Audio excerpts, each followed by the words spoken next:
Hey everybody, we're gonna get rolling here in just a second. Thanks for your patience. Ooh, very loud.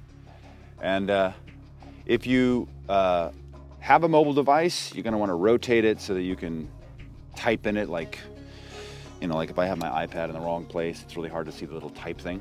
But I have to have it this way for it to work. And one of the new things that we have available to us now here on the Wonders of YouTube is this special little dollar sign messaging thing that you can do. It basically puts up a highlighted post, and depending on how much you donate, it puts it up for a long time. And what it does is basically support us here at Cinema Sound to continue to make these shows and continue to bring you great content. And I think the way it works is the more you donate, the longer it stays up. I think I said that from the Department of Redundancy Department. So we'll be mentioning that as we move forward. Lots to talk about. We've got some very special guests on the show tonight. So hang out for just a couple more minutes.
Hey everybody, it's Fader the music. Stop the noise. Welcome to the show. I'm Mark Edward Lewis. I'm still pushing buttons here. We've had a lot of action. Let's see here. In the world of our guests who are going to be here in just a moment. There we go. Back to happiness. Happiness. All right, I'm going to kill this. And we got a lot to talk about. This is, we're going to create a chapter tonight that is sort of an intra-volume chapter,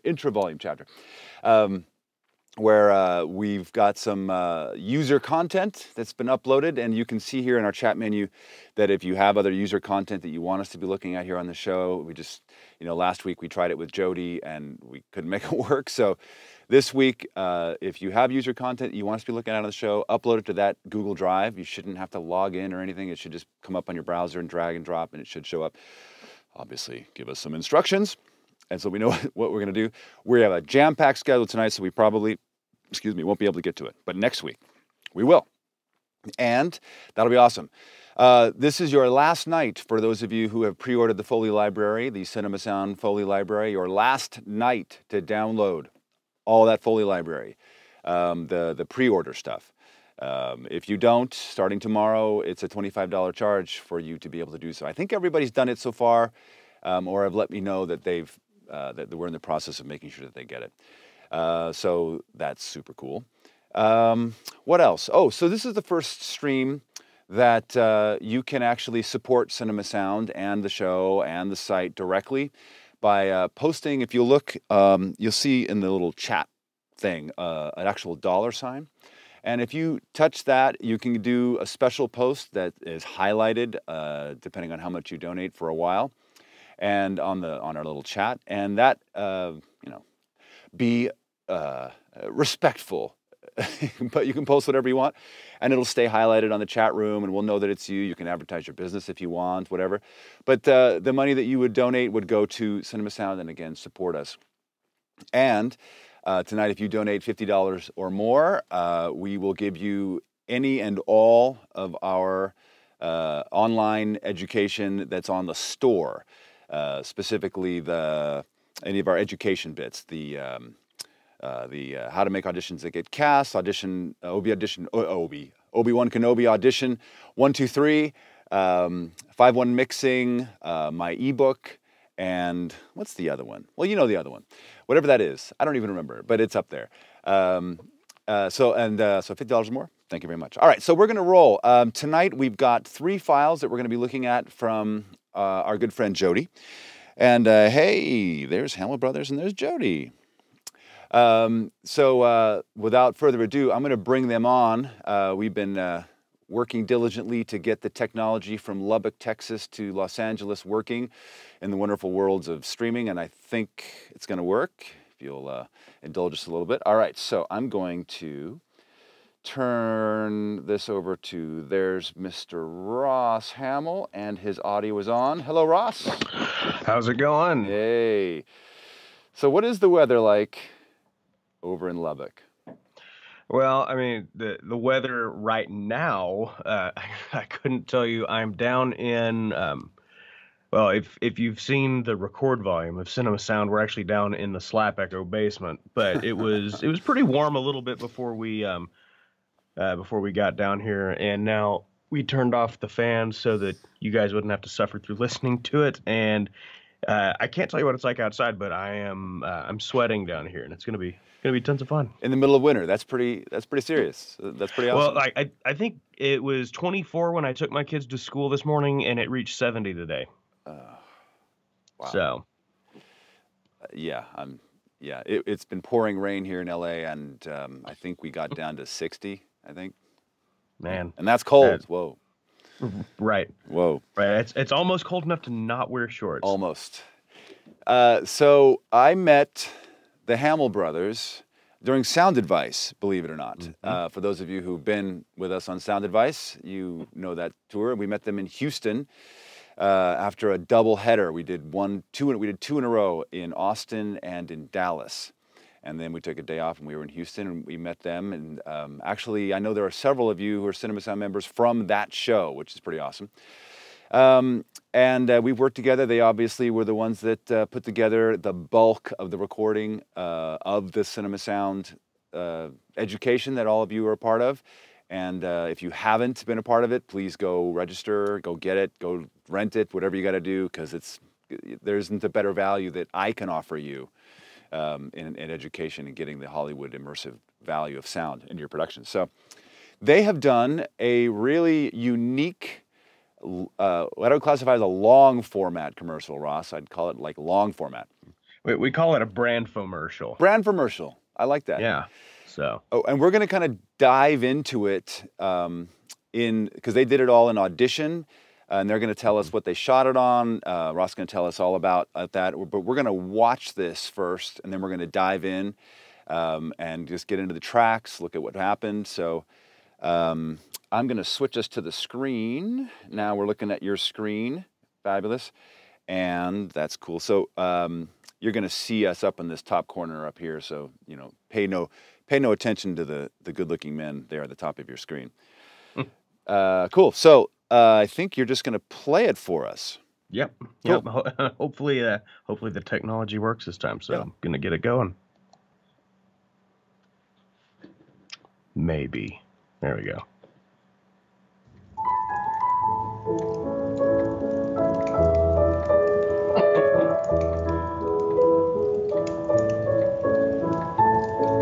Oh, look at you. In the business of small business, the backbone of America, they say. You've worked hard to get where you are. You've studied, you've trained, you've sacrificed. You poured your life into honing your craft. Sadly, however, when I inquire of the internet, a service of your nature, you are bloody difficult to find.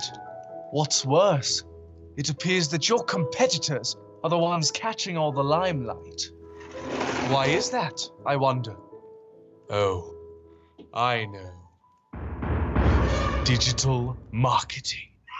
Just the thought of it makes me cringe. Ugh. After all, what is digital marketing besides a little bit of mysterious voodoo magic?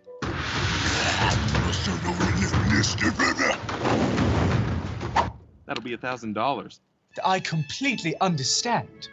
Most of these digital marketers appear to be a one-trick pony, and that one trick is making your money disappear. And look at the audience you paid for. Or worse, like most small business owners, you find these thoughts to be overwhelming. You don't know enough about it. It's difficult to track. It takes entirely too long, and how on earth did that get in there? Oh my. All this to say, you've tried it and it didn't work. But that didn't stop you from dating now, did it? Now, where do you start? At the starting line, just like everyone else. Oh! Oh! Oh! Fortunately, with Fortunately, with the Wonder Tree leveling system, Wonder Trek, the starting point is easy to find, and the next goal is always in sight. Oh, think of it as playing a simple board game. Pony up, Grandpa. Oh heavens, not like that. With Wonder Trek, you actually receive a game board, which helps you keep track of your progress and milestones on your journey. And Wonder Tree has already done all the nerdy work for you. I love it when you talk nerdy to me. With a simple, step-by-step approach, Wonder Trek allows you to easily see what efforts work for your business, or which ones work against you. And that's not all. I've always wanted to say that. Wonder Trek is the gift that keeps on giving. When you sign up for any of Wonder Tree's services, you will receive this proprietary leveling system, which will allow you to increase your knowledge of digital marketing, keep more of your precious time, and ultimately save you money, all while giving you a current snapshot of every aspect of your business. Much like a game, as you complete each action, you will receive experience points. As experience points are earned, your business will move up in levels as your marketing efforts become increasingly more effective. It's impossible to reach any goal without clarity. On the Wonder Trek system, gain complete clarity in an instant without disrupting your other routines. Oh, whoopsie. Stop playing the guessing game and start playing the Wonder Tree game. Then you can really see just how long it takes to form a successful online presence. Click the link below to learn more.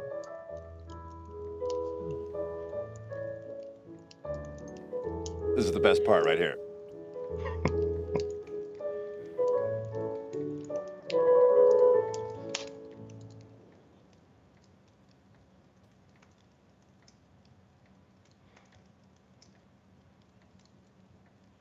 Oh, you're still here.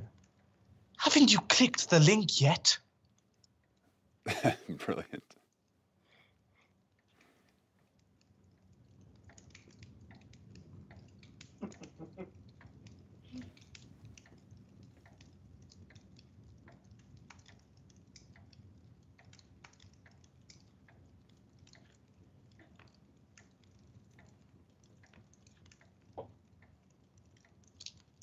dash it all, this isn't a bloody peep show. Click the link.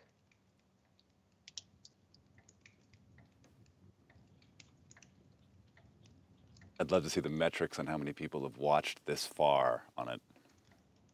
Just to see what he's going to do next. Yeah. This was, we got probably a better response out of this part than just about any of it. Because it's so annoying and funny, and you just, why on earth have you not clicked through?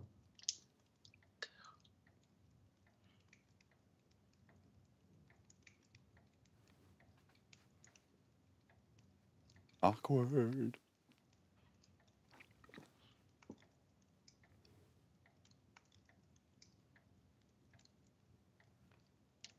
Yeah. Blasted, I haven't got time for this. Yeah.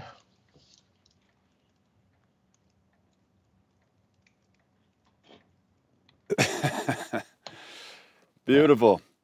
Thank you. That is a lot. You know, there's so many moments in that I love, none of the least of which is your use of the Adobe Audition sample library in there, with especially the one that we used all throughout Cinema Sound, with especially, and we've used on the Adobe stage at NAB wherever we talk about in the Essential Sound panel where it says male enhancement. Yes. And it's that thing. I love that. One of the guys that helped develop Wonder Trek, I think that may be his favorite part. So. All right, so we're looking at the stems for now. Where do you want to start?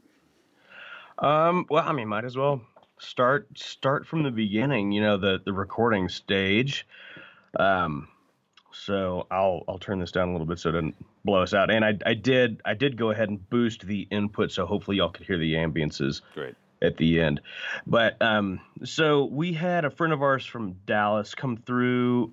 He's actually the magician in the magician scene, and he did a lot of the sound recording for us. And we were running a Shep's, what is it, a CM 641, I think. I can't remember the model, but we were running a Shep's mic into Sound Devices recorder for a lot of this. And so that was the primary capture for a lot of the dialogue. That should and work. Then actually I'm gonna mute these so I can jump through and not annoy myself. So most of it was that was the capture of it.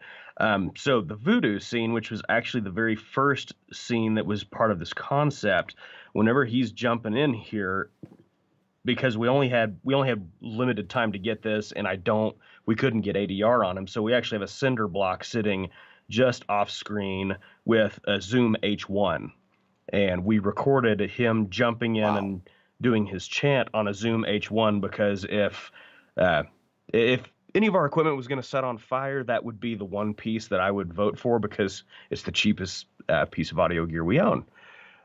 So when he jumps in, you hear him giving us his little chant here, or whatever I don't know what you'd call it. It's gibberish more than anything. It's a little bit of mysterious but this was a voodoo magic. Zoom H1. So Zoom H1 cleaned up, and then this we went into Rode NTG2 running into our Zoom F4, which was that was the other main source of audio for us. I'm trying to think. That's pretty much okay. So for the shower, that was an interesting one, because obviously you don't want to. If you've watched Cinema Sound, you know that water is bad.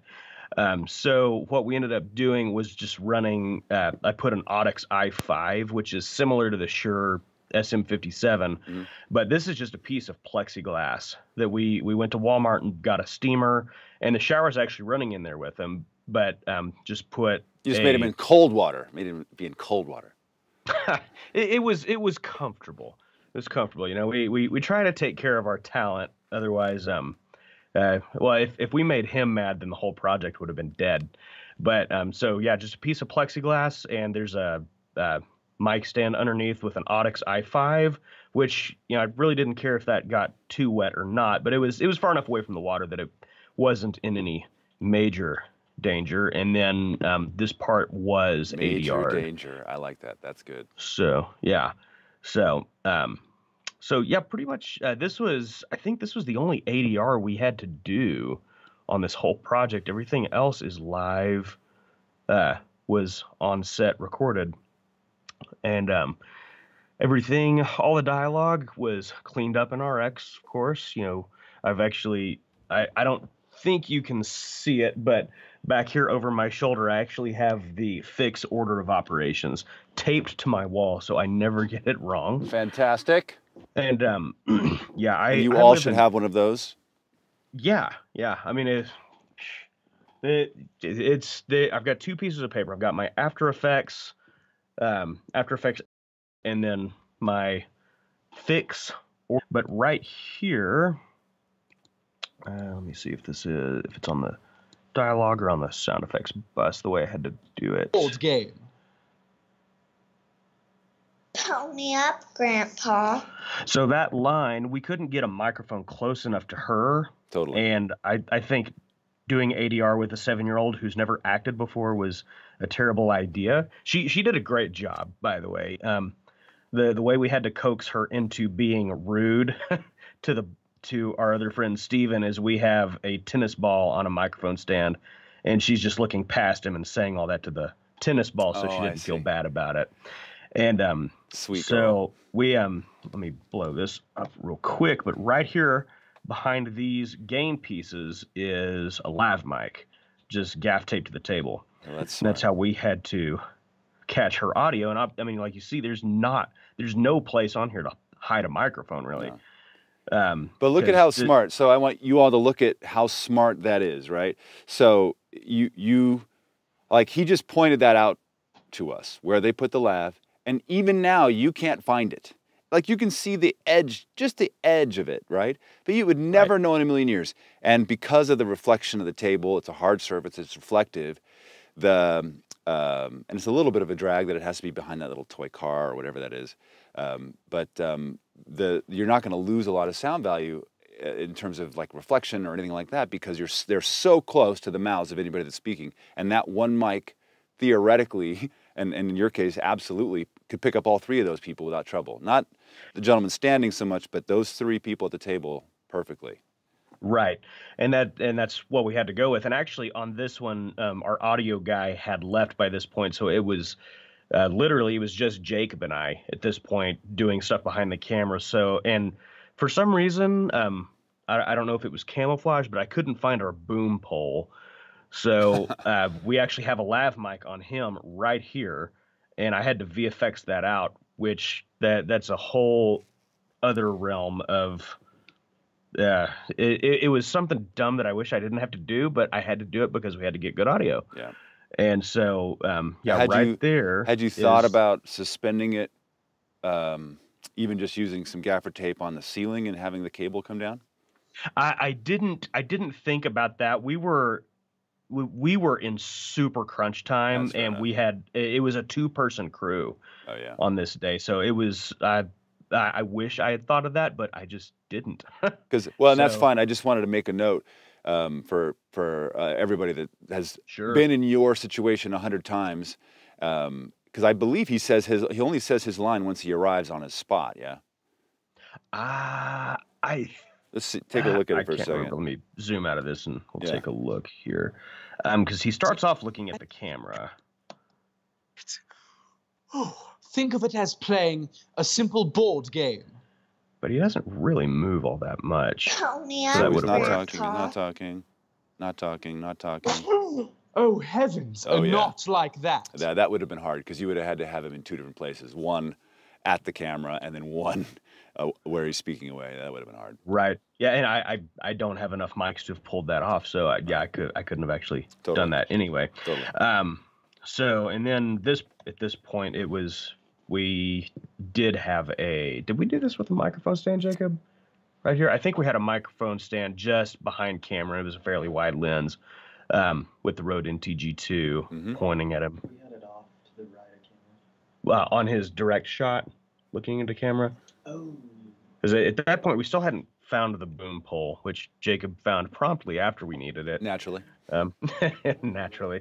But anyway, so that was an NTG2. He had a lav on the wide shot, but on the direct shot he did not have the lav. I know that for a fact because I had to mix the two mics together and get them as close as I could. How did you deal with the sound on the preceding scene, which was outside? Because that wasn't quiet out there. No, it was RX, and actually it was a fairly quiet day. As you know, when we shot a lot of the cinema sound stuff here in Lubbock, wind is not friendly. No. But we didn't have a lot of wind that day. We got really, really lucky. I was planning on having to ADR this whole scene, and we didn't have to ADR any of it. Brilliant. But we had our audio guy. He had his Sheps in a blimp with another with a dead cat over it, or dead whatever you want to call it. So didn't have to fight any wind on this, and that was all boom audio. Obviously these two guys back here, that was all sound effects audio whenever they're hitting each other and grunting and all that fun stuff. Sorry, I'm just moving us up so we can see the video better. We were on the bottom of the screen. Now we've levitated to the top of the screen. There. So even better. Anyway, so yeah, these guys back here, that was all sound effects audio. There was no, sure. we didn't have any audio planned on those guys. Sure.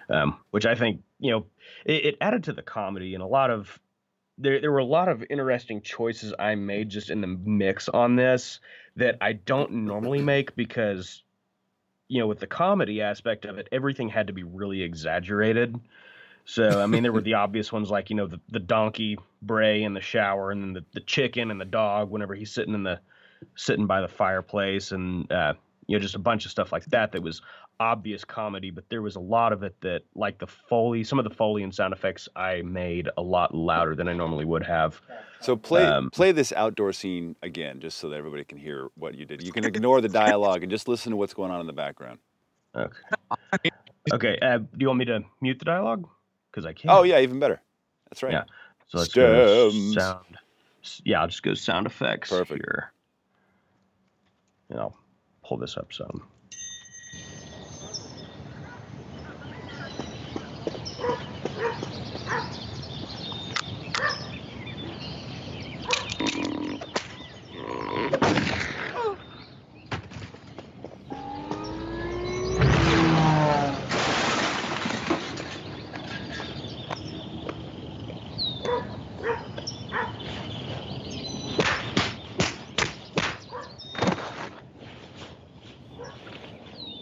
What is he doing?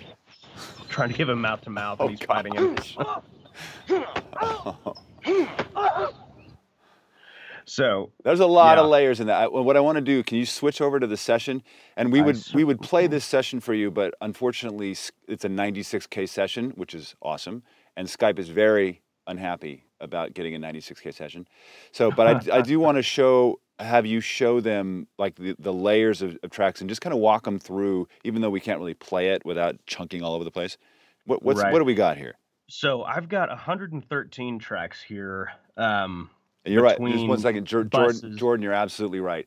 If you kill the sound effects off, that commercial is all of a sudden 50% less funny. You're absolutely right. And the music. You talk about time compression. Yeah. It's like I always think of the Star Wars scene. The end of A New Hope. Whenever you killed the music, and of course Chewie's like, ah, yelling like a garbage man. But let me see. Wait, how do garbage men yell? Well, the ones that pick up garbage from my house yell like Chewie does in that sound effects only version. So what we've got here, this is just for the outside scene that, and we went really kitschy with the music. Obviously we had that, we had the William Tell overture during the track scene, and then the minuet in the rest of it. Mm-hmm. And so you have your dialogue there, which is pretty obvious, the music. Then we have our Foley. So we did Foley on a smoking jacket. We have, I'm trying to remember what all we had, because we had a lot of stuff in here. So 3 bits of Foley. I'm trying to remember what all of this was. I can't see pictures, so I don't know exactly what. Well, what I'm looking maybe at. solo one track and see if we can get a couple of bits out of it so we can hear it. See if we can. So let me see what this is. So that is another bit of jacket foley. Yeah, so looks like we foley. had 3 layers of jacket foley going on here. And then let me get down to our ambiences. So we have Park City, dogs barking off in the distance. Yep, we got those guys. Yep. And then we get into the sound effects, which is really where the magic was happening with the sound here. So this slap big face and then meat slaps whenever he's holding him up and slapping him, body fall, and then if we move back. Did you add any plugins to those sound effects, those meat slaps, or is that out of the box? I think those were pretty dry. Actually, I use if you're familiar with the Film Riot guys, they had a set come out called Lords of War. Okay. Was that part of that, Jacob? Lords of War? He can't hear me. He's got headphones on. Were the body impacts part of Lords of War? No. They have a pack of fighting sound effects, and they have the raw version, and then they have processed versions, and I really liked the processed versions for this. So yeah, I really didn't use a whole lot of effects on the sound effects because I didn't need them a whole lot. It's pretty smacky. Yes, yeah, but I mean it's kind of that Indiana Jones punch kind of thing without the the gun sound effect in there. So you have a really slappy hit and then a really fighting sound effects, but then really heavy body sound. But oh man, so I'm trying to think of what all. Oh, you'll appreciate this. Let me jump back here to our. So we have the revolver, and then a howitzer with a Colt Python for when the for when the gun goes off. So we had those 2 sounds stacked up together, and bullet impact and body fall. Looking at this. You can see everything right here that was stacked up, and I think just to make the gunshot. Just to make the gunshot, and awesome. This. Let me look in right here. What's the Cessna takeoff? The Cessna takeoff. I think that's 3 different versions. So I'm not. Let me look and see what we have going on here. I think those I modulated in the waveform editor, but that's when he takes off running. Oh, and yeah. Right. Flashes past the screen and then crashes off. Totally.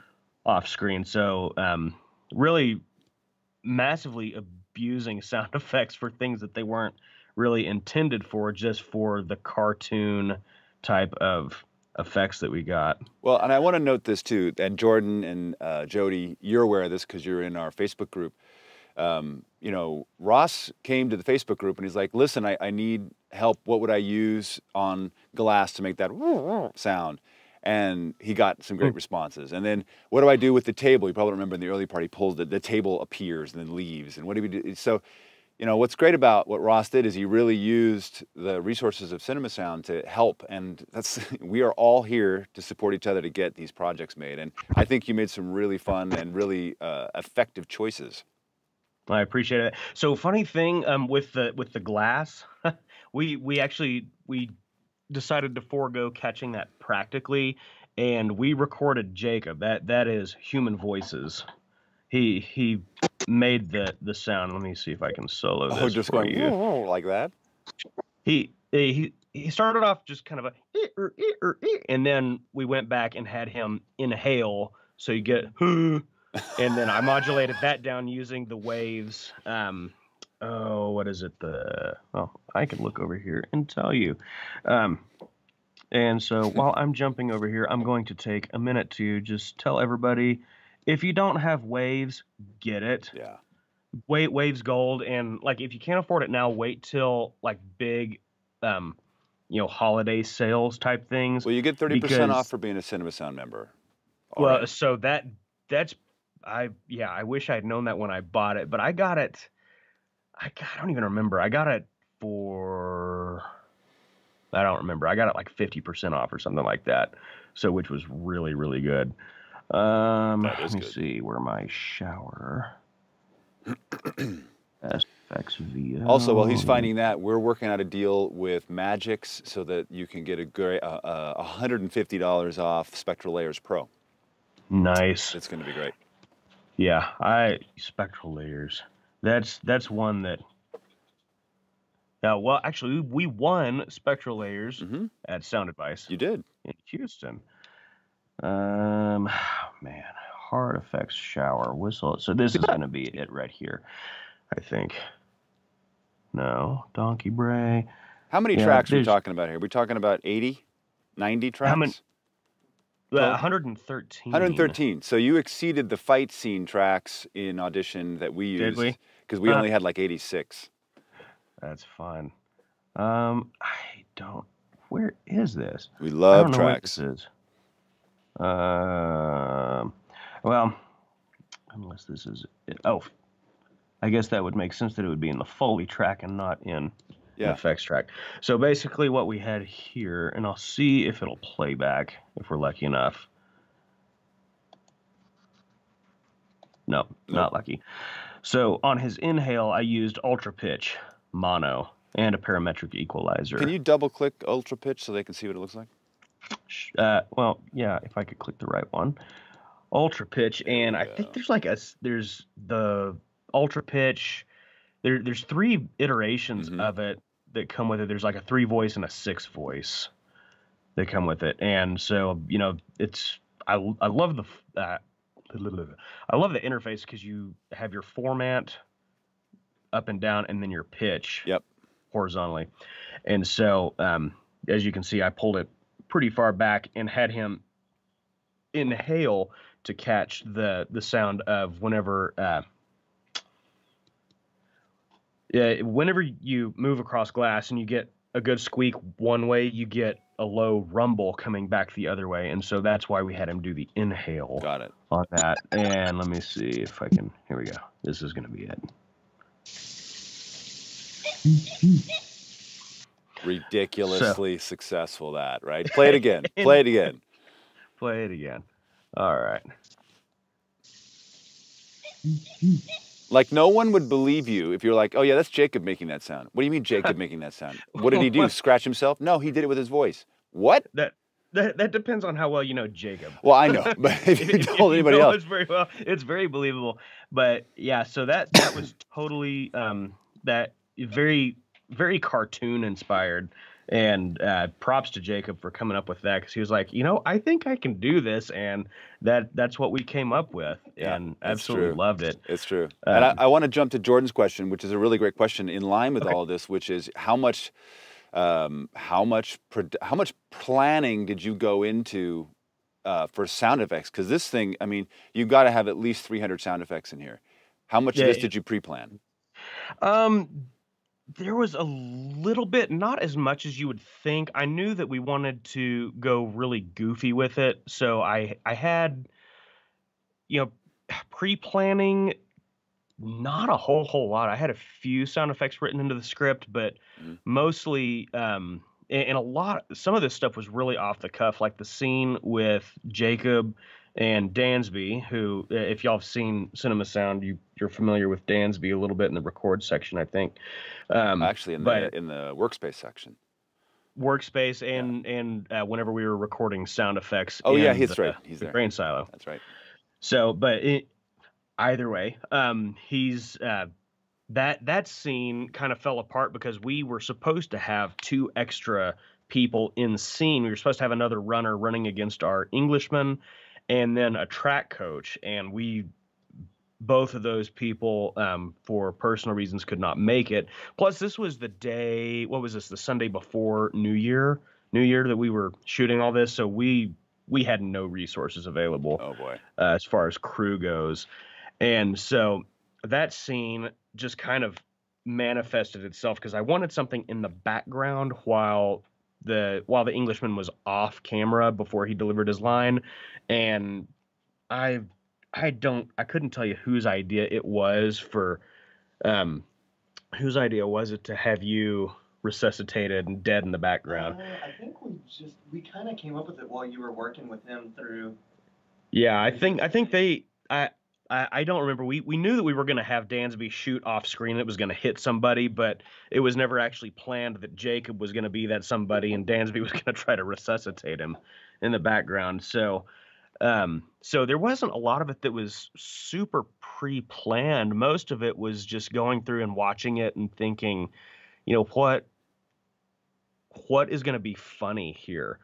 And I have to give a lot of credit to our grandmother and, you know, our parents for, you know, giving us, you know, Leslie Nielsen and Mel Brooks films growing up, not to mention, you know, watching Looney Tunes and things like that, that the sound effects are just off the wall. I mean, nothing that you hear, if you think about it, makes sense, but when you're listening to it and you're completely immersed in it, it makes total sense. And so that's really, I think a lot of it has to do with just growing up and paying attention to the kind of things that you hear that don't necessarily make sense, but for comedic value, they just punch it up.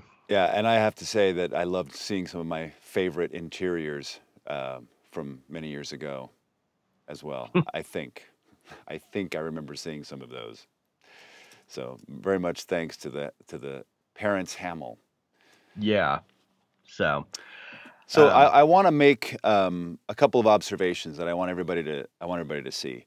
First of all, Ross is our first certified member, general audio certification member. So it's not a surprise that he's doing, and he and Jacob are doing all this stuff, and like exactly what I would have told you to do. Couldn't have said it better myself. Couldn't have organized the tracks better myself. I mean, I'll switch back here. You can see. Can you go back to your session? Yes, I'm pulling that up as we speak. So just shrink everything and just show them your organization from top to bottom. Okay, so and yeah, we learned this the hard way, and I actually had to go back and look at some of the sessions from the Cinema Sound stuff just to get this right, because we like not doing stems, and I want you to hear me here. Not doing stems really boned us a couple times this last year, and it wasn't necessarily because I was too lazy to do them. I just wasn't at that point. I don't think we'd even started. I hadn't started watching Cinema Sound yet. That was before we got plugged back in with it. So yeah, just doing all of this the right way, and the stems didn't turn out exactly like I want. There's some weird things happening with some of them, like some music coming in through, or some dialogue coming in through music, but it's minimal. That's something that could easily be fixed, but rather than going through and muting everything just so you can get all of your sound, muting all your dialogue so you can get all of your sound effects, muting all of your music, so that's a really stupid way to do it, and that's the way we had to do it on a couple projects this last year because I was not organized. So to get to the point of this, the organization was tantamount, because with 113 tracks, which I think is probably the most we've ever had in a project, it couldn't have been done. So we literally have Kobe was our principal actor's name. The character doesn't actually have a name, so actually none of our characters had names, so I just went off of their names. So we have him in the fireplace, which was all, it was all the same mic, all the same settings, so didn't have to EQ different for that. Kobe in the magician's scene, that was actually shot up in the living room where Macbeth was shot, on a green screen. Right. So we had to set that up because we couldn't get into a theater. We had Kobe in the alley. So basically, you've got a track for every actor for every scene. For every microphone. For every microphone. Yes. And that's so a lot of you have said, man, how do you do that? How do you organize it? Well, like this. You're gonna have. I was yelling at NAMM show this past weekend. I was yelling at the guys at Black Magic Designs because they're like, well, DaVinci Resolve is probably only going to get out to 256 tracks. I'm like, are you crazy? That's not a professional instrument. I mean, we're going to have 64 tracks of dialogue in just the first reel. So, much less we're going to have 80 tracks of music stems. So, Right. Yeah, and I think if I'm not mistaken, with their hardware accelerator, you can get up to 1,000. nope, But nope. They that's just told me really. they just told me that's not on the books. They realize it's a problem, that they're going to try to fix it. I'm I'm probably one of many, but definitely I'm like, you guys, come on, you can't. This is ridiculous. Yeah. Oh, Fairlight's way too powerful to limit it like that, I think. So I love that you have one line. Show us what you've got for the effects for your dialogue bus. So effects for the dialogue bus, the mono verb. Mm-hmm. What does that mean? What does that mean? What does that mean? Why would you have a mono verb, Ross? That's crazy. Why would you do that? Because Mark said so. That's what. No. So, and I missed. I didn't hear this part sometime last year when I needed it, but it's just if you're a fan of The Big Lebowski, this is the rug that ties the room together. Yeah, all of our dialogue is going to this one mono verb. That way, it masks any edits. Which in this case, I didn't have to really do that because all of our dialogue is super clean, and I didn't have to do a whole lot of editing on that. But yeah, there's no room tone. Hey, man, where's the room tone? Right. And this just completely eliminated a lot of the artifacts that we would run into having to. Actually, with the flasher, I did have to cut them up because we had to take a line out that was going to violate a trademark that we were not aware of at the time. So I had to cut in the middle of what he originally said and throw in another word, and the mono verb totally masks it out. Show them the true verb just so they can see. This is a Waves algorithmic reverb. Yes, true verb. I think I can't remember if this is my absolute favorite reverb from them, but it is definitely up there. It's good. So that is the Waves true verb. So we have the mono verb that all the dialogue goes through. Reverb for the fireplace, which fireplace room, that was convolution reverb that we took of the room. The built-in audition one? I believe so. The double click, I know it is. Watch this. Well, there we go. Look at that. Now hit the load. Oh, there it is, custom. Yeah, you've already loaded.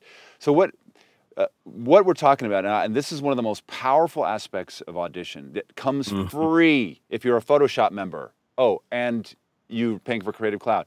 You can shoot, so to speak, an impulse response of any space by just clapping your hands deeply a few times. You can take that file, you can load it, see where it says load, you can load it into this reverb, and it shows up. The room shows up. Yes, and I got to be honest, Mark, I like this convolution reverb better than the one that comes with Waves. Without question. That one, I haven't dove into it, but I don't have time. When you load it into Audition, it makes a really beautiful reverb that very well remakes, whatever the word is, resynthesizes what was there. But if you load it into IRL in Waves, you get not only a really good representation of the room, but you also get the buzz of the lights. You remember the buzz that were in the lights that were in that room? And who could forget the buzz of those lights? I know. But it puts it all back in there. So unfortunately, IR is a great verb, but it recreates everything perfectly, whereas Audition sort of takes the mean of what's there and gives you only what you want, which for most of us, is kind of better. Yeah. Well, I didn't have time. Even going through and cleaning up the impulse responses we did, I could not get a result I liked out of IR verb. So I went with the convolution reverb because I got exactly what I wanted. Nice. So moving on, we've got there is a reverb for every different scene. Look at all that stuff. Except for I think the track. Oh, nope, there's a track. Actually, I may be lying on that one. Nope, that's a reverb. Okay, so that's our there's a reverb. Yeah, and I use reverb a lot. I really like. I love their Renaissance. And true stuff. And reverb are both included in gold. Yes. Everything you see here that's Waves is included in the Waves Gold pack. So there's a reverb for every single scene in the alley and the track scene. So alley had an echo that we added because obviously there would be echo in an alley.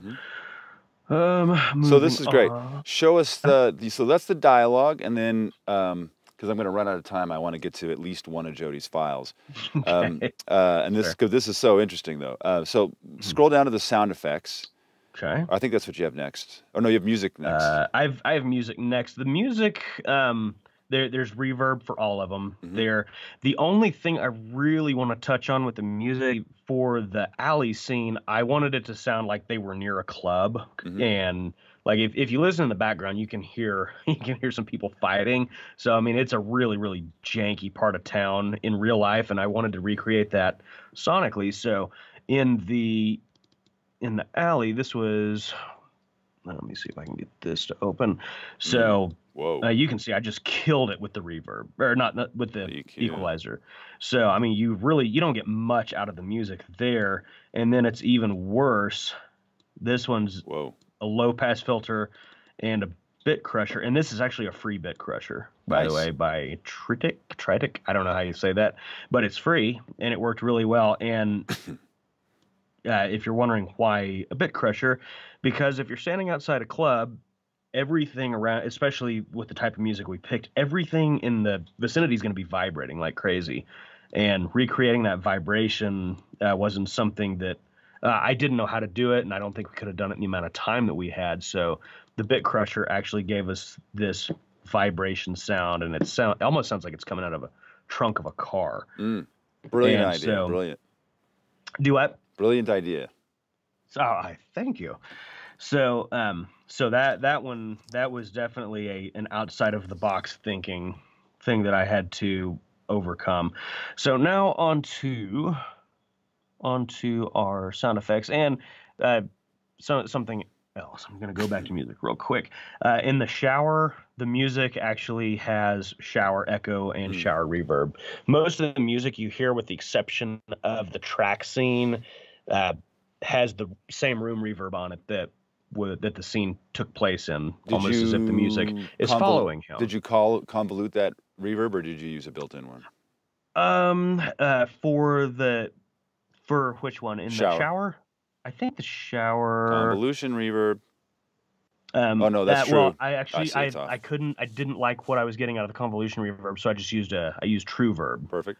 And then just used the Audition echo. Awesome. Which worked out great. So now into sound effects. What were you wanting to look at in sound effects? Well, generally, I just wanted to show everybody the organization, but this has been great just to walk through this. So you've got all your sound effects again organized, and then you have very few reverbs on the sound effect, because you said before they were kind of good out of the box. Right. There were some things that definitely got reverbed. But all of the Foley, I did run through a Foley bus. That way I could solo that and listen to it a lot easier. Yeah. That was it was just a matter of convenience as far as that goes. I see. The blue is the Foley, and then the gold yellow is sound effects. Right? I'm with you. Yes, that is correct. So yeah, and color coding everything. The way I did this is I've programmed some key commands. Since I use After Effects a lot, I used Control-D since I'm on Windows. I've set that up to duplicate tracks. So I set up one sound effect track and then just duplicated it so that the routing is the same. From routing it through the sound effects bus, through all of the ins and outs, which actually, I think a lot of the sound effects did go through reverbs. I just didn't do a lot of processing beyond that. So all the sound effects should have gone through their appropriate buses. Good. But anyway, so I created the first ambient track and then just duplicated it and renamed it and slapped whatever I needed in there. That way the color stays the same, the routing stays the same, and I don't have to go through and because we've all made the mistake where we're like, okay, I'm just going to create 50 tracks, and then you have to go through and set the routing on every one of them. And unfortunately, in Audition, you have to do them one at a time. Yes. Yep. Yes, with Audition, but you don't have to do them one at a time if you create your first track, get it routed properly, and then duplicate it. So, Yep. and obviously there's some tweaking to do there, but that's tweaking you would have to do anyway. So, Lots of sound effects. Awesome. yeah, lots of sound effects. So all the ambiences are together. All of the, I mean, it's pretty much all the ambiences together, and then all of the what I called hard effects. So, gunshots, chickens, slaps, punches, video game stuff. That was a lot of fun. And it all goes into, they all go into their buses, and pretty much all the buses, I think if I recall correctly, I created all the buses for the dialogue and then duplicated all of those so that all of my effects were the same across the board. Sure. Once I Great. landed on this. Well, this is what you call an A+ organization of an awful lot of tracks. I mean, it's not a Hollywood, level feature length, but for a commercial, you wouldn't think that it would require that much work, but it does. And if it had been less comedic, there would probably be a third more tracks, because you got a lot more Foley, a lot less things that you can just have fun with and just make it work. You have to have more layers and things like this, but your track count would probably be 160, 150, somewhere there, because of the Foley and the addition of original music and stems and all that other stuff. So what you've done is really, really great. I hope you feel really great about it. Do you have any, I just want to look at one more thing. Do you have anything on your master output we should look at? The only thing on the master output's ozone. And what is in? Are you using the full ozone or just the limiter? Or what? I mean, the expand. No, I'm using full ozone. Let me show us, because not everybody knows what's in ozone. So, ozone's kind of a suite of things that are in series.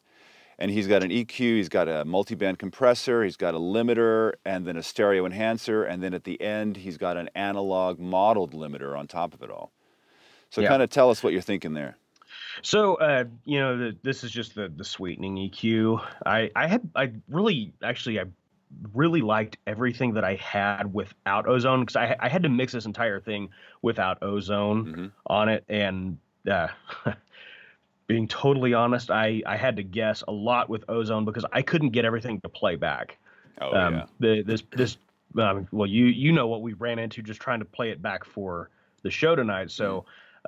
I took some presets that I had with ozone that I've had really good luck with, and I pulled down where I knew were going to be trouble areas, boosted areas that I knew needed to be boosted, and then pretty much I got a level off of watched it back. Can you click on all so we can see all four of those bands? Click on the all circle on to the right, all the way to the right, there, right above, higher, there. Right down. Oh, right here. There we go. There we go. Oh. See, you just saved me a ton of time. I had no idea that was there. Oh, man, I've been fighting this thing for months. Anyway, so great. So I basically just took, I watched it on a spectrum analyzer and just guessed at all this, which I'm kind of ashamed to say, but not really, because it worked out really well. But guessed at, where these needed to hit. And really, more than anything, it was the bass end, because I knew this was going to be web delivery. So I needed to maximize the low end as much as I could without, it's just saving bandwidth is all it was. And so there was that. And then the maximizer. Doing a little boosting. Minus 0.1 dB. I hope your vintage limiter is less than that. Minus 0.2. Yeah, I paid attention because audition's higher than everybody else, right? Correct. Everybody else is right, but this will fail QC. It will. And that actually, if you're going to use two limiters like that, you did the right thing, which is the first limiter slightly higher, so that it's going to go up here, and then the second limiter does a little bit of limiting, right? Plus you're adding the distortion and the harmonic distortion of the analog limiter and all that. If you put them at the same, you're basically killing off that second limiter's ability to do its work. Right. And obviously if you go under, it's really doing nothing, but that would be the right way to do it. Yeah. So, and then just a little bit of stereo imaging, and just in like low mids and high mids to, help spread that out a little bit. And then just the master limiter to make sure with tube Make sure we compression. don't kill anybody. Yeah. Go back to the imager for a second. I'll make one more note, and then Okay. we're going to do something else. But so you've got your bands at 140 hertz all the way up to 10K for what's being stereo enhanced, and these are omnidirectional. And Right. it starts creating weird phase comb filtering things. And if you get too high with it, you start hearing things pinging on one side to the other without it being nice and lush. So typically we like to have everything from 5K up to be wherever it was and 500 hertz down wherever it was. And then that way the middle can get wide and your brain doesn't notice that things are being mashed all over the place. So if you can ever play this with that, see if you can notice the difference of bringing those out ones, those definitely crossfades in a little bit and see if it makes a difference. Yeah, and I think this is just their default. This is where it plays them at default. Because I remember I did see that part. I remembered seeing it, but I couldn't remember where exactly it was in the training, and I didn't have time to go back and look. I only had 4 days to do the post on this. Oh man! So Jerry has a question, and that is the loudness a concern before release? Loudness a concern? I'm not sure I understand. Are you asking if it's not loud enough? Well, Jerry does a lot of delivery where loudness has legal ramifications and delivery spec and all that. No, but since this is web delivery only, aside from getting shown on a TV at a trade show where there's no, there's no rules for that really, other than don't piss off the people at the trade show. Since it was web delivery only, loudness wasn't an issue. Now I didn't go as loud as I could have. If I pull in, let me see if I can open up the master. You see a lot of web delivery stuff get crushed.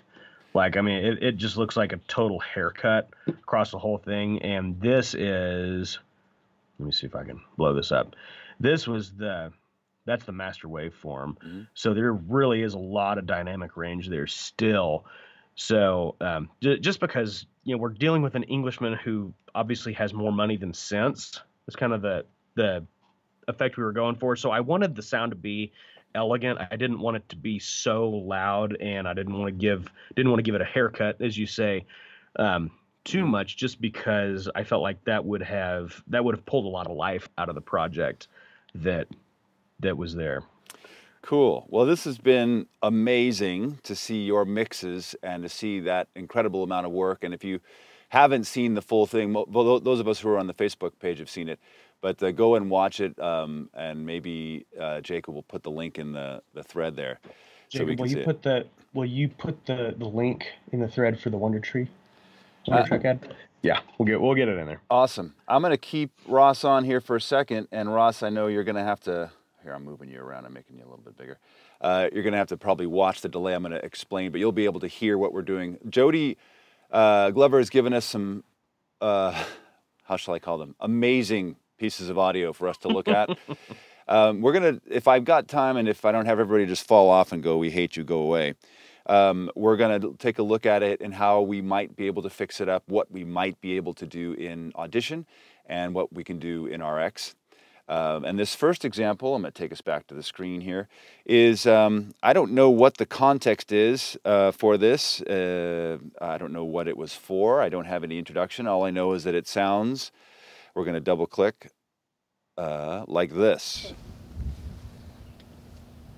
Okay, so you stick the shells on the bottom.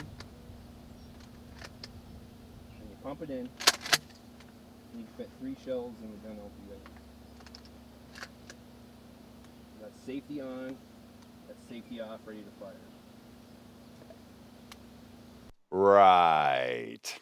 So that's pretty nasty. That's pretty gnarly. And in fact, when we had Jacob and Ross do some bad sounding audio for us, so that we could mess with it in cinema sound, it didn't sound on purpose. On purpose. Good point. It didn't sound as bad as this does. So what's great about this is I think we're fortunate, if I don't miss my guess, that there is another version of this. That's a stereo file, which is actually mono.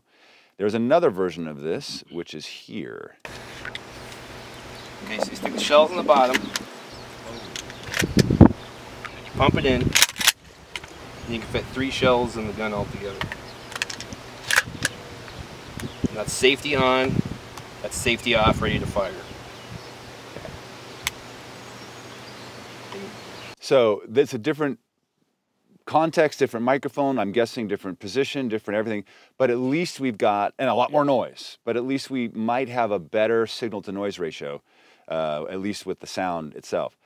There's some interesting things, Jody, in here. I don't know if you mean to send me a file that has some kind of looping going on in the noise. Is that rah, rah, rah, rah. But we'll deal with that. Let's take a look at the first file. Let's see what we can do with that.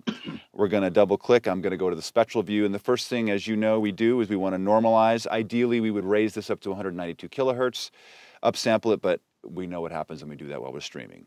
The end of the world. It truly is. We did it once just to see what would happen. And it was like, whoa, let's never do that again.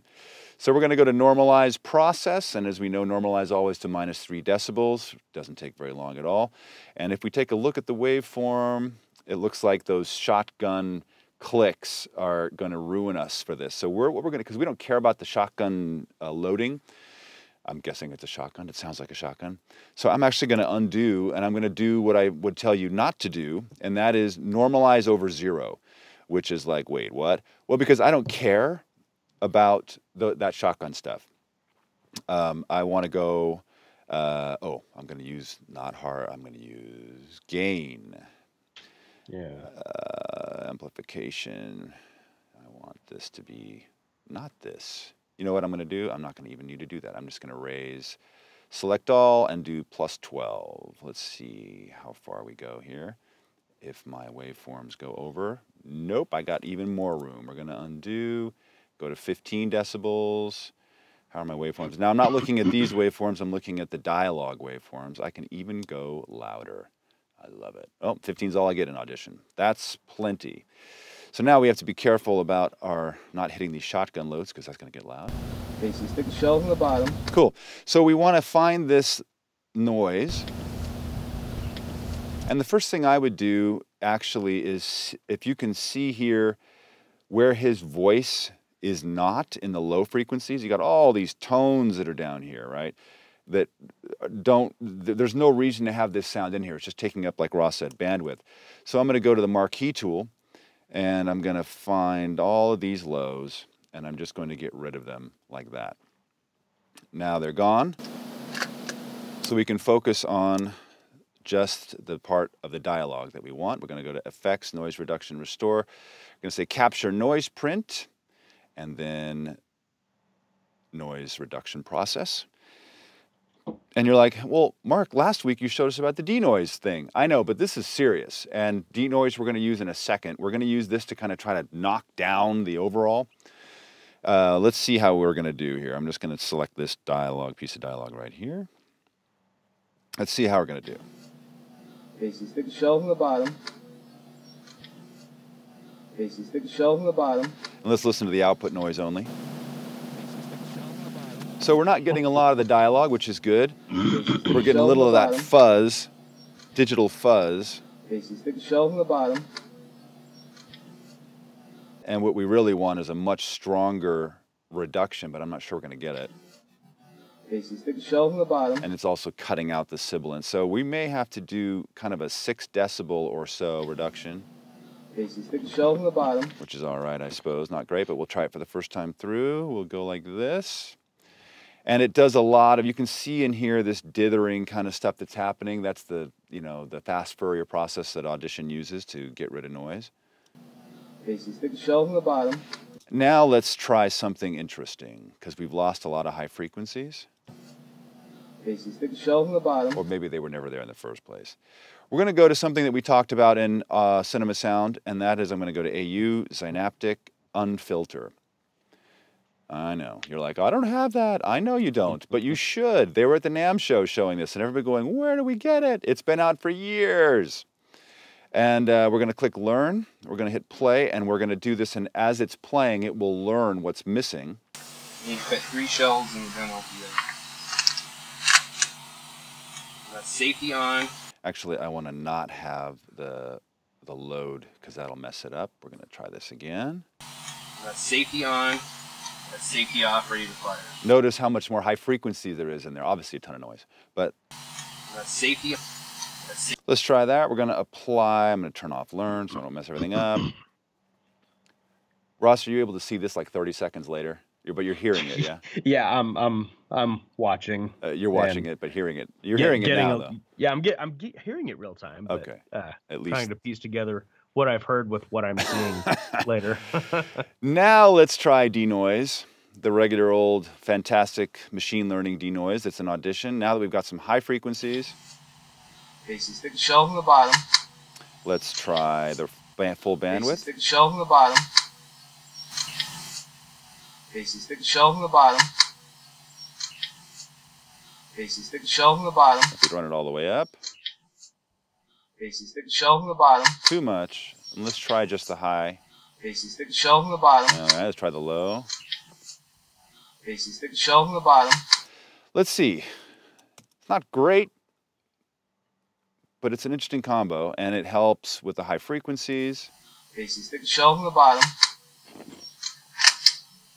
Big pump it in. Ow. You fit 3 shells in the gun altogether.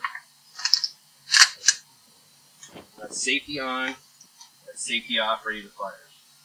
Well, it's not the best result. But if we go undo, undo, undo, we go back to the where we were. The way we were. Here's what we had. Okay, so you stick the shells on the bottom. And you pump it in. As opposed to redo, redo, redo, redo, redo. Oop. Okay, so you stick the shells on the bottom. And you pump it in. So it's not great, but on a microphone that I think Jody was probably nowhere near where they were, that's probably the best you're going to get, and even having to use some third-party plug-in stuff. Let's take a look at the other track, which probably is going to give us a better result. Okay, so you stick the shells on the bottom. You pump it in. And you can fit 3 shells in the gun altogether. So the good news is that we got much better on. The microphone seems like it's pointed more at the subject. We're going to do the same thing. We've got the noise. We're going to do a similar process, noise reduction. This time we're going to capture it from within the noise reduction. Oh, Mark, do this. Yes. Good. And that's safety on. That's safety off, ready to fire. Now we have wind noise in here. Boo, hiss. Let's see. I don't have wind yet in Audition. So we're going to have to do, well, you know what? Let's do the same thing we did. We'll just kind of retrace our steps. So his voice is down here. In fact, let's try a different zoom so we can see if we can find it here. I'm just using key commands. His voice sort of ends, yeah, about 90 hertz or so. We're going to go back to the marquee tool, and we're going to kill. Let's make sure I'm not going to get his voice on accident. Oop, nope, that's just all wind noise. In fact, I bet you I can get even louder, even higher. Cool. We're going to reduce that. Goodbye. And now let's double check. 3 shells in the gun altogether. Good. And we'll retake our noise profile, which was over here, I'm sorry to say, instead of in the beginning. Capture. Now the dialogue is here. You can fit 3 shells in the gun altogether. So it's a little chirpy. Let's check out the output noise to see how much of his voice we're cutting off. You can fit 3 shells in the gun. Yeah, it's just not quite what we want to see. Let's do a fast Fourier size at 8K, which means anytime that you change the fast Fourier size, you've got to retake the noise print because of how the process works. And now let's take a look here. That's safety on. Yeah, a little better. Let's see if we get less chirpiness. That's safety on. That's safety off. Right. That's pretty good. Let's apply. See what we get. Well, that's lovely. Let's see here. Okay, so you stick the shells on the bottom. Pump it in. You can fit 3 shells in the gun altogether. Okay, now let's try this thing. We're going to go AU, Synaptic, Unfilter. You guys have Unfilter yet? We do not. Okay. I wish we did, but I think they're running a special, I believe, thanks to the good folks at NAM for I think for the month. That's safety on. That's safety off, ready to fire. That's safety on. That's That's safety off, ready to fire. Okay, and that's going to be a lot brighter, painfully so. We're going to render that. Awesome. And one more time, a noise print to get rid of what sounds like a television in the background at this point, thanks to what Unfiltered did to it. Gross, but we're happy to have the high frequencies here. You can fit 3 shells in the gun altogether. Okay. You can fit 3 shells in the gun altogether. You can fit 3 shells in the gun altogether. How about this dialogue here? Because that wind is a Okay, pain. so you stick the shells on the bottom. Okay, so you stick the shells on the bottom. Okay, so you stick the shells on the bottom. Woo, crispy. We're going to apply Fried chicken. fried chicken. That is right, my friend. Okay, well. Okay, so you stick the shells on the bottom. You pump it in. You can fit 3 shells in the gun altogether. Well, that's a lot clearer. You would probably need to get in here with actual manual editing, get in there and cut out some of that waveform stuff. Like if we use the lasso tool here for a second, let's just take a look at what that junk is. Like there's nothing in there that's his voice. In fact, just for fun, let's kill that right now. How about this? So we have a little bit of his voice in there, but most of it's useless. I mean, there's just, what is that? Sounds like Sasquatch or something. I don't know. Okay, so you stick the shells on the bottom. Let's see what happened here. You pump it in. You can fit 3 shells in the gun altogether. So you would, in this case, if Audition was your only tool, it's not the end of the world. You would just go in here and use that lasso tool. You can see where his voice goes up and down. We would find that, kill that too. Oops. You can fit 3 shells in the gun altogether. And you can just go in and cut all that stuff out. Now, yeah, you got to do it every line. Sorry. Every syllable. Sorry. But it's way better. I mean, is it grainy? Is it, you know, would we put this in a professional production? Okay, so you stick the shells on the bottom. I don't know, but I probably wouldn't. And if you couldn't ADR it, oh well, but it's still better than this. Okay, so you stick the shells on the bottom. Right? I mean, that's a whole different thing. So let's take a look at the last, the last thing we want to look at from the Department of the Redundancy Department. Let's see, I want to go here, V3C8. Which file is this? This is James Camera Mic Mono. Let's take a look at James Camera Mic Mono in RX6. I know, why can't we look at it in RX7? That's because I don't have RX7. What? Are you saying I have a newer version of software than you do? This is what I'm saying. So, okay, so I'm going to throw something in about Isotope. Yeah. That I found out the hard way. I actually kind of lit them up on social media. Ooh, lit up. I get their emails all the time, and it's like all these really cool sales, and I click on it, and it's like cross-grade prices. And I come from, I worked at Guitar Center and sold, you know, audio software for a while. And to me, cross-grade means you have the software, and this is what you can upgrade that software for. Or if you're jumping from one product to another similar product, they'll give you a little bit of a discount.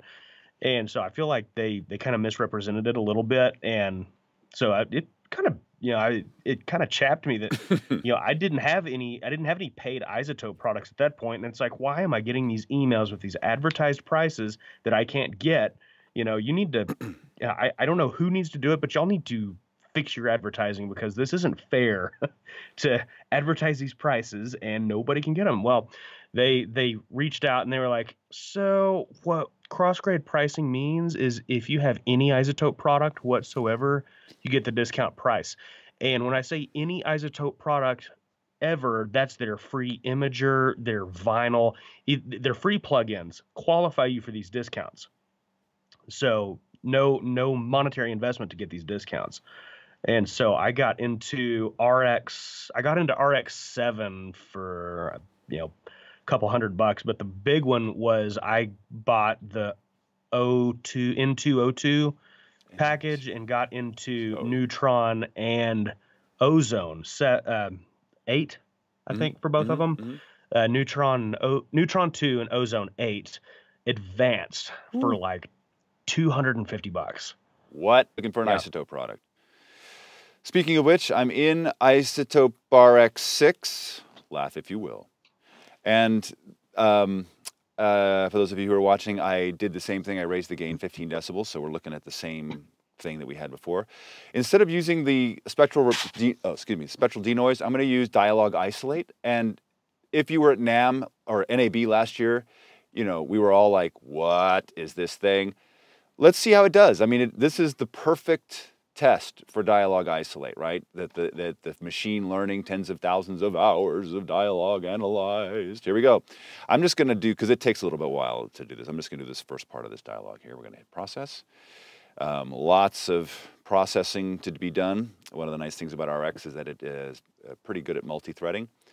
I'm not sure if dialogue isolate does that, but it should.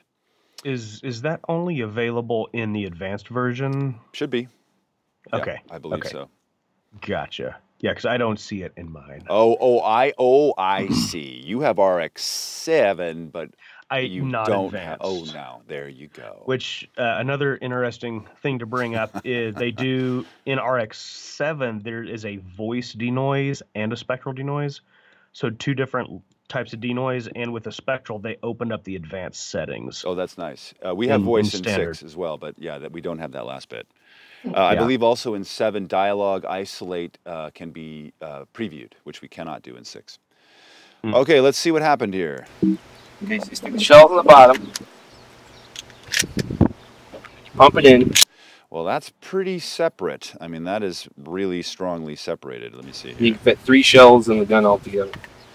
So I probably have raised this too loud because now it's actually boosted that dialogue, which is another really good reason why you leave 3 decibels of headroom. Let's see, we're going to do gain. I'm going to only bring it up 10 decibels, well, I'll call it 10. Not 12. And then dialogue isolate. We'll try this one more time. Who's having fun? Yay. I was waiting for somebody else to cheer, but nobody did. So no one does. I'm having fun. Yay. No one's cheering online. They're like, I can't type cheer. Bah humbug to typed cheer. Okay, let's try this now. Okay, so you stick the shells on the bottom. Yeah, unfortunately, it's still going over. Okay, I'm going to leave this alone, not do any... Oh, maybe I already did. Did I? No, I didn't. I'm going to leave the adding of the gain alone, because for some reason, dialogue isolate is loving to fry it, which is good to know. Maybe it does this all for us, because there is a thing here for separation strength and dialogue gain versus the noise gain. So we might learn that how this works is it actually raises, you know, the dialogue out. It not only pushes the noise down, but raises the dialogue up. That's what I'm seeing here. Let's see what happens now. Riffing while computers work. Okay. Okay, so you stick the shells on the bottom. Pump it in. You can fit 3 shells in the gun altogether. Well, that's pretty good. Now, if we did this and let's see if we can find a little bit of noise. There's those damn birds. Let's go to spectral denoise now and say learn. You've seen me do this an awful lot. If you've looked at the Cinema Sound Education at all, I'm going to do a 12 decibel denoise just on this, which should include the birds. You can see them there, the little bastards. And we're going to process. Okay, now how did we do? Okay, so you stick the shells on the bottom. Pump it in. You can fit 3 shells in the gun altogether. That's pretty quiet, and we can still do that thing that we did before. We're going to hit F for frequency tool. We're going to take everything here and silence, so we don't have any of that low frequency. And now let's see if we add the unfilter, which is here, plug in. I hope I've scanned it. Let's see, audio unit, synaptic, unfilter. There we go. Let's see what happens here. Just doing this section. Preview. Okay, so you stick the shells on the bottom. Pump it in. You can fit 3 shells in the gun altogether. Oh yeah, I just want to get 3 shells because the what's happening with unfilters, because it's doing a lot of processing under the hood. And if you were to send it the loading, the pumping of the shotgun, it completely obliterates its ability to figure out what the dialogue needs, because there's a lot of high frequencies in the shotgun loading, but no high frequencies in that voice. So we want to just send it just, let's say reset here. We want to send it just the You can fit 3 shells in the gun altogether. voice. You can fit 3 shells in the gun altogether. Okay, let's see what we can get out of this here. You can fit 3 shells in the gun altogether. You can fit 3 shells in the gun altogether. See if we can add some 6K. You can fit 3 shells in the gun altogether. We don't need any lows. We'll add some You can fit 3 shells in the gun smoothing. And now that should be helpful. Now that we got noise down, process, boom. Let's see now. Okay, so you stick the shells on the bottom. Pump it in.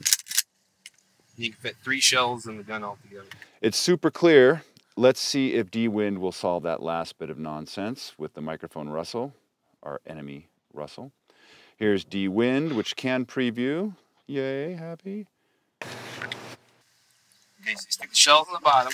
Ooh, right out of the box. Pump it in. Let's just process, because that's just sexy right there. Lots of processing, again, machine learning since our X6. And our final result, not final, but where I'm going to leave it for now. Hopefully, Jody, you can see kind of what we have had to do. But it would have been way better if I could up-res it to 192. We get much better, well, quite a bit better result. Okay, so you stick the shells on the bottom. Pump it in. You can fit 3 shells in the gun altogether. So what I might do, excuse me, is do work on both of those files, because sort of each one of those files has a unique spectral footprint, and then sync them together as long as they don't phase. If they were recorded on the same recorder from the Department of the Redundancy Department, then they should layer. If they don't, I would probably use this file and see if that works. To emulate what Unfilter is doing, it's not the best, but if you don't want to go invest, God, I'm rhyming. We're just rhyming all over the place, right, Ross? Just take a high frequency EQ shelf and just raise it up, and then do a high frequency cutoff or a low pass filter from about 12K, 11K, maybe down to 10K and up, because there's nothing up there you're going to want that we can do anything about. So you're going to boost, frequencies from maybe 4K and up, ramp it up pretty good, kind of emulate, see what you can get out of those high frequencies, cut off everything above maybe 10K, because you're not going to need them. Okay. I've had a little bit of luck doing similar things. If you have the waves stuff, using Vitamin. Oh, Vitamin. I hadn't thought about that. I've got that. I was just thinking about this because I needed to add some overtone harmonics, and I thought, I don't have a plugin that does that, but you're right, Vitamin. Yeah. Vitamin, does that come with gold, or is that separate? Yep. It comes with gold. Yep. Let me just, because ain't y'all going nowhere right now, so let's just try that. I forgot all about that. Vitamin's rad. Okay, so you stick the shells on the Let's go to that second correction. Okay, so you stick the shells on the bottom. Cool. And I'm going to go plug in. I hope Waves works here. Sometimes it doesn't. Boo, hiss. No Waves. Yeah, for some reason my waves don't want to work. That's all right. We'll go back to Audition. I think we're back in the same file. Yeah, do I redo? No, that's where I use Unfilter. That's where I did not. Okay. Okay, so you stick the shells on the bottom. Cool. All right, we're going to just use this section right here, I think. You can fit 3 shells in the gun altogether. Perfect. Effects, AU, Waves, Vitamin with a V. I think I actually bought this by itself before I ever had gold, and I probably ended up paying for it twice.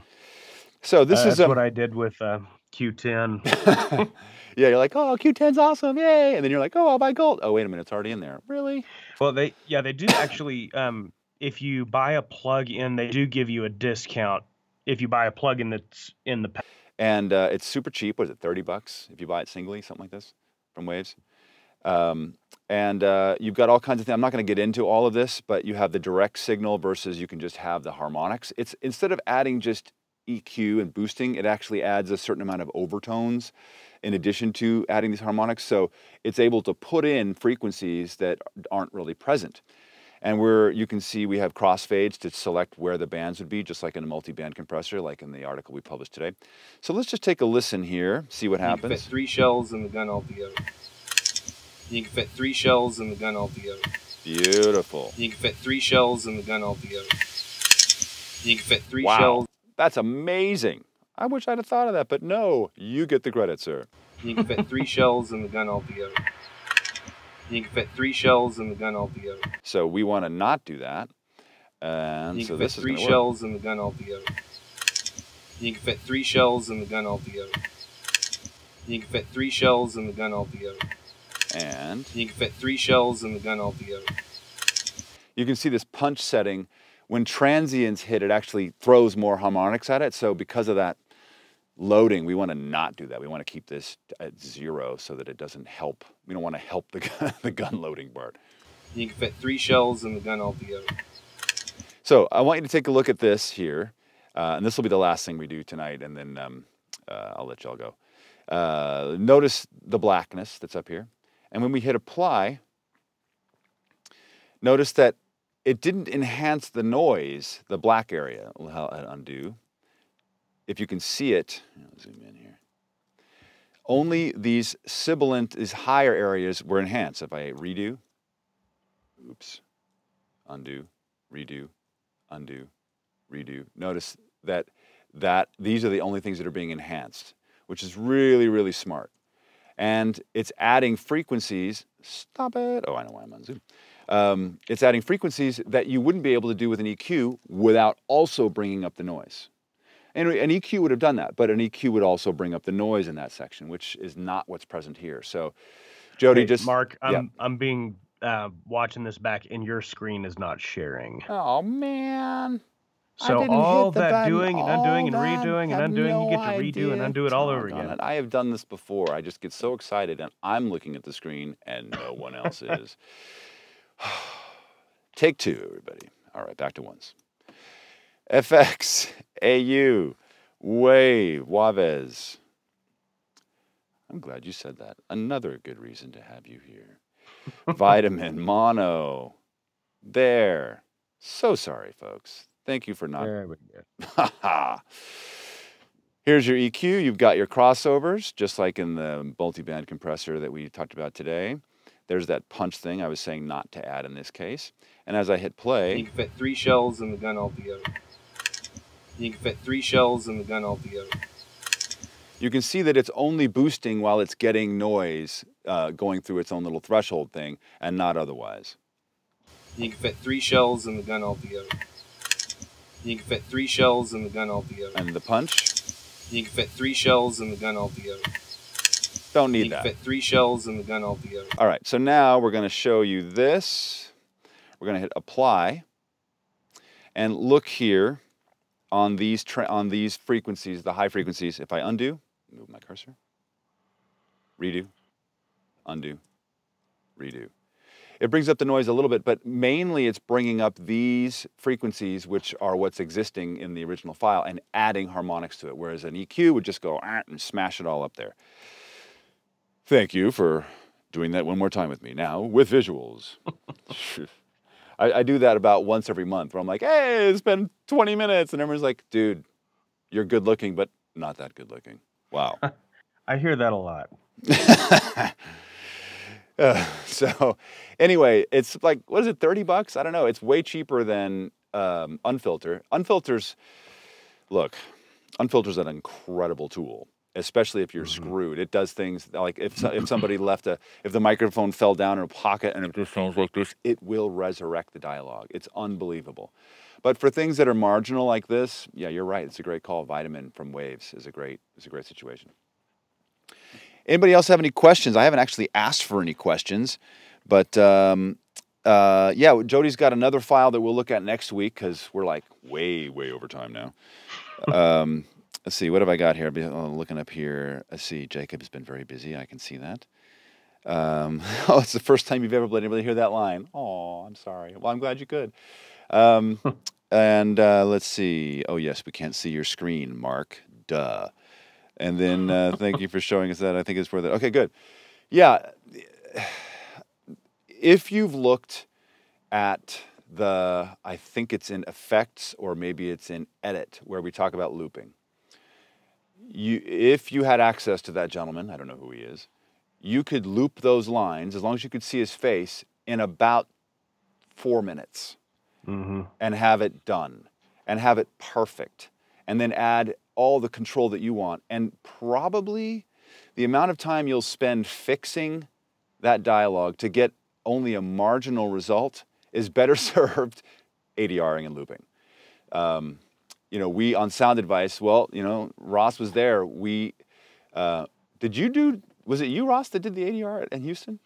No, no, actually my example was lav placement. Oh yeah. Where you okay. came up behind with the finger gun. Oh You're yes. Like, what do you say? And I was like, are you sure you want to do that? That's and I right. completely threw you off your game. I was like, man. we're in Texas. I go through the entire North American continent with this thing where we're talking about, you've seen it in the education where you say you put the lav here and you're like, look how that sounds great. And you put it on the back here and you're like, oh, that sounds terrible. And then in the show, I had them turn around, I had them go to the side, and then I come up from behind with a finger gun and go, stick them up or something like this.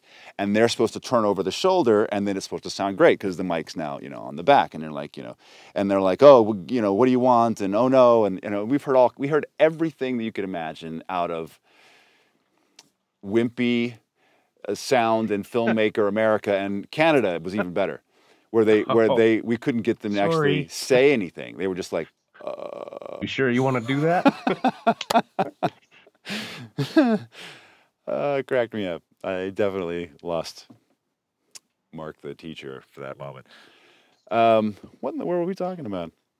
We were talking about looping. When I say we were talking about it, you were talking about it. Looping. I was just observing. Yeah. We had a situation it might have been Portland, where we had a gentleman that, I pretty much randomly picked people to be in the little camera scene that we shot at the end of the first half. And this gentleman was, I believe he was Indian, not American Indian, but Far East Indian. And he had the line that had to be ADR'd, that beast, Whitefoot, killed my something and I'm going to get him, or some horrible line that's really, really impossible to ADR. And he was having trouble. But by that, I mean by 90 seconds, he still hadn't gotten it. And the entire tour, the record was 7 seconds, and he took the longest. And at about 90 seconds, I finally said, this is a really hard piece of ADR to get for anybody to get. How many languages do you speak? And he said, 6. And I said, where's English in that? He goes, 3.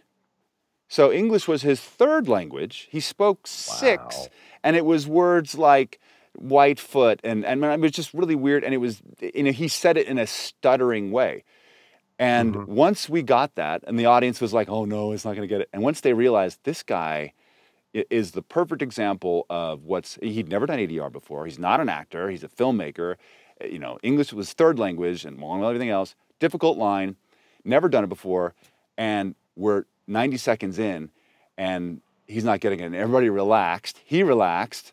And 30 seconds later, he nailed it. So total time getting this impossible line was 2 minutes and 30 seconds, which was at least as long as it would have taken a SAG A-list actor to do that doing ADR. So if you can... Well, it saved us on our Wonder Trek. That's what saved us in the shower scene. And it's like bam, bam, bam, bam, bam. There was no way we were going to record audio with running shower water and all that reverb and slap echo and everything else in there. Yeah, and it's the looking at the waveform, not ever showing them picture, and just recording everything that makes it go so fast. And I'm telling you, Jody, I think, because this is bad enough, you'll be better served if you have access to that gentleman, bringing him in and doing looping, and you'll get a much better result. That's my advice. Sorry to say. But there you go. Another piece of advice I would throw out, because we ran into this looping ADR for another film, a short film we were doing this year. We had to go redo some ADR because whoever recorded it before, that they were trying to do the looping, showing the waveform, but they never gave the actor an audio feed. So he was trying to match just off waveform. So make sure they can hear what they're doing. It was, yeah. I think I actually asked you about the. We talked about doing some kind of white papers for an editor, because the editor that sent me all this stuff, everything was on every track. You know, there were like 6 or 7 tracks of audio. It all had sound effects, 1-second blips of room tone, looping, dialogue, everything spread across all the tracks with no organization. And this was the guy who was also recording the ADR. That was fun. Yeah. Yeah. Go back and look at the Cinema Sound. I don't remember where it is. I think it's in Sound Effects. I think we talked about it twice, but the big demo with Becky is in Sound Effects. Well, it might be Edit. Anyway, it's easy to find. But we talk about how much runway to give them, what the waveform should look like, how to set up the process, how you're slating each one of those takes, and then working with the actor or your performer. And I'm telling you, we did an entire feature, which normally takes about 5 days. With all the actors, we did that in a day, every line of ADR, using this thing. And the gentleman who owned the studio, and certainly the director, was like, well, what else we got to do? I'm like, nothing, we're done. That was every line redone. So it works. I don't like ADRing if I don't have to, because you do lose some performance. But in this case, this kind of thing, if it's a documentary or whatever, should feel sort of documentary, and it's not like a big close-up on somebody and they got to do the line to get the emotion, it's probably okay. Anyway, wow, we've been going for a long time. This is the record longest audio compression show ever by at least 20 minutes. Thank you all for joining us, and thank you, Ross and Jacob, in the background answering all of your questions, for being with us. It's a real honor to have you all the way from Lubbock, Texas. Thanks for having us. Thanks for all the tips too. Wow, so great. And we should do this more often. I'm happy to. We're about to start. Excuse me. Let me mute myself. Ooh, getting over a little bronchitis. We're about to start the effects volume. We've been through all the other 3 record, edit, fix. So when we get to Magic Attack, I know I'm going to have you on. Nice. Ross that's probably one of Ross's favorite parts of sound effects. Although we talk about it in edit, don't we? We don't talk about it in effects. I'm trying to remember. Yeah, I think like you snuck it in as like, here's something really cool, and it was either edit or record. Oh no, it's edit. It's edit. It's not a record, but because we just re-recorded all record, and I know it's not there. But it's edit, because I know edit is such a difficult volume to get through, because it's so much technical stuff, and then all of a sudden I'm like, let's do something fun here, and it's like, wow, it's so great. Yeah. Cool. Well, we'll definitely have you back for that. Probably, we're just basically going 1 week by week, every chapter, give or take, and we'll definitely have you back for that too. I'm trying to see if I can get more than one person on the show from different places. So maybe get you and I don't know who else we can rope in, and see if I can get more than one person on the show. Really blow up the system this time. That'd be cool. Totally. Well, thank you all very much. And Ross and Jacob, Hamil Brothers Studios, they're in Lubbock, and their contact information, if you want to hire them, is up on the site, because Ross is a certified member in General Audio, and many of you will be so soon. Thanks, everybody. I'm going to hang around here. I'm going to play that funky music, White Boy, and if you got any other questions, I'll be here. But thanks again, everybody. Thank you, Hamil Brothers Studios. Thank you. I'm going to see here. I got to... in order, I got to go to Skype. This is hard to turn the sound down. I have to go to Skype, and okay, I got to go here. I got to scroll down. Skype's not really meant to do this, just so you know. Right. Right. All right, gentlemen. Thank you so much. Bye for now. Yes, sir. All right. Cool. All right, everybody. Thank you. I'm going to hang out here for a second. Let me just see if I got any questions. Thank you for gentlemen. Yay, Jerry, Jody. and Jerry, Jody, and Jacob. The mighty 3 J's. We just need Jesus and we'll be all set. Be awesome to have Jesus on the show.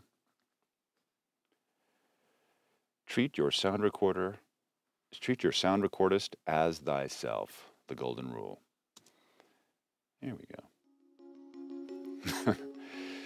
Yeah, I am getting over this, done with coughing.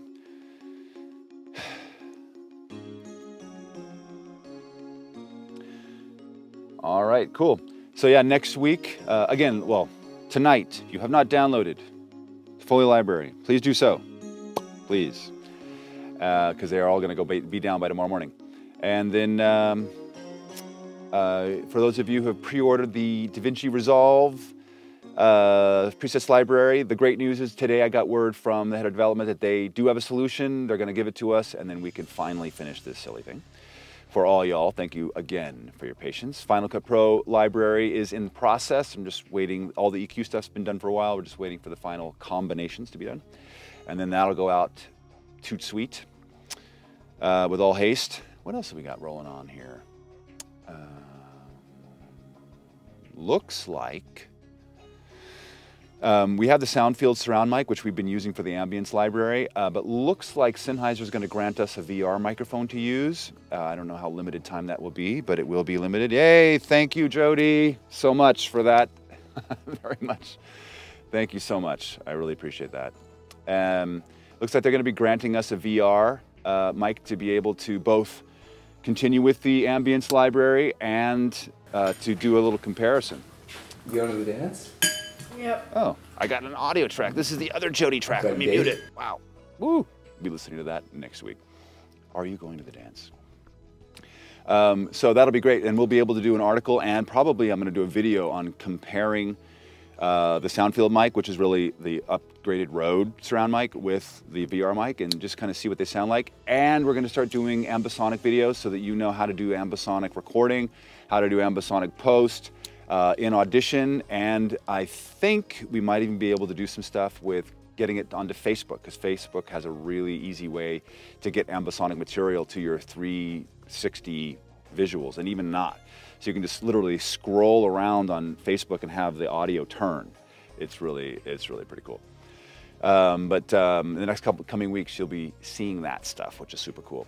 We talked about Ross's certification. If you want to be certified, now's the time, because all we want to do is hand you all as much recommendation and work as possible, and that'll be great. We also have some interviews coming out, and if you would like to do an interview with Cinema Sound, we're all ears. I'm going to say pun intended there, because I know our sponsors have asked us if any of the members who are using their gear, JBL, Adobe, Prime Acoustic, Harman, Slate Digital, Adobe, of course, Ceramonic, any of those sponsors, if you're using any of those gear, we'd love to do a little interview with you, and we'll push you up on the site with your interview, as you've seen with our other interviews. And then our sponsors will also do some promotion for you and your business and what you're up to. So it's just a win-win, man. So if you want that, get in touch with us. We'll send you just an email question. We're not going to come out and fly and come to your place, as much fun as that would be. Although if you want to fly us out, dude, we're happy to show up. But otherwise, we'll do it via email, and it'll be cool, and text with pictures. So that'll be cool. Super cool. Good night, Jody. Thank you so much. It's in Canadian dollars, so it's about 15 cents. Thank you so much. Yay, you're welcome. So anyway, that's what it looks like. If you want to do a special post that's going to stay up on again, it helps us keep the show going, keep Cinema Sound funded, and keep us doing great articles and being able to do videos and those kinds of things. So very, very helpful. And very, very appreciated your support of Cinema Sound. And same with any of the products that you purchase from us. That none of us are making a lot of money doing this. We just love supporting independent filmmakers. And again, just in case you didn't know, our mission is to support independent filmmakers, independent media creators, so that with sound education and skills, so that you can create immersive media at the Hollywood level, so that when the masses think about, hey, are we going to pick Hollywood media? Are we going to pick independent media? They pick independent media as often as they pick Hollywood media. That's our dream. That's our goal. If we can have that happen so that sound across the board at festivals and YouTube channels and any kind of independent media is as immersive and gripping as Hollywood media, we're winning. And from tonight, from what I've heard from Hamil Brothers Studios, we're on our way in that case. So we're very excited about that. Glad to see that. All our hard work showing up in the real world, which is super great. Let's see. Any other questions? Roll them at me. It's 7:50 here on the Pacific coast of North America, where we are looking at, I think, the largest storm we have had in about 5 years about to come. So it'll be real exciting. Thank you all for your support. Thank you all for your care and for all of your, I said support, all of your love. Let's just say that. Let's just say it. Thank you for your care, your love, and your support of Cinema Sound. Much, much more to come. Some more secrets that I can't talk about that are coming, and I may be visiting a locale near you to do some presentations, which should be great, and love to see any of you there. Also, please let me know if you're coming to NAB. You can get your tickets for free via Cinema Sound if you don't know that already. If you don't have them already, we'd love to connect with you. We're going to be doing presentations at Ceramonic, probably Adobe, probably who else is going? I can't even think. We're going to be around. So thanks everybody, and we'll see you next week.